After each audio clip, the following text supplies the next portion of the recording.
పండగ అత్యంత వైభవంగా జరుగుతూ ఉంది.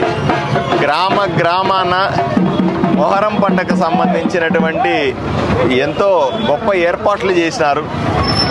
అత్యంత విశేషం ఏమిటంటే ఆదోని నియోజకవర్గంలో మొహరం పండగ అనేది ముస్లిమ్స్ ఎంత వేడుకగా చేసుకుంటారో హిందువులు కూడా అంతకంటే బాగా చేసుకునేటువంటి గొప్ప పండగ ఇది. మత సామరస్యానికి ప్రతీక లాంటి ఈ మొహరం పండగ నిజంగా చూడాలంటే రెండు కళ్ళు చాలవనే చెప్పాలి.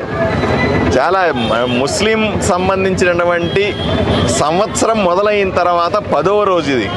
ఈ 10 రోజుల కార్యక్రమం అంటే మనకి జనవరి 1 ఎలా వస్తుందో, తెలుగు వాళ్లకు ఉగాది ఎలా వస్తుందో, అలాగే ముస్లిమ్స్కి అందరికీ కూడా మొహరం సంబంధించినటువంటి ఒకరోజు మొదలయ్యి మొదటి